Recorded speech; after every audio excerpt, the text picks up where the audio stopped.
بسم الله الرحمن الرحيم দয়াময় পরম দয়ালু আল্লাহর নামে। الحمد لله رب العالمين সকল প্রশংসা জগৎ সমূহের প্রতিপালক আল্লাহরই। الرحمن الرحيم যিনি দয়াময় পরম দয়ালু। مالك يوم الدين কর্মফল দিবসের মালিক।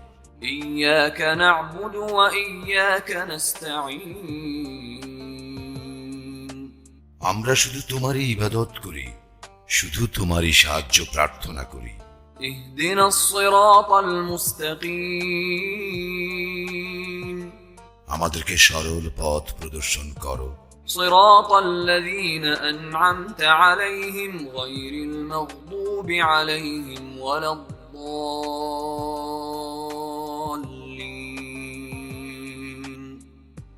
তাহাদের পথ যাহাদেরকে তুমি অনুগ্রহ দান করিয়াছ, তাহাদের পথ নহে যাহারা ক্রোধ নিপতিত ও পথভ্রষ্ট।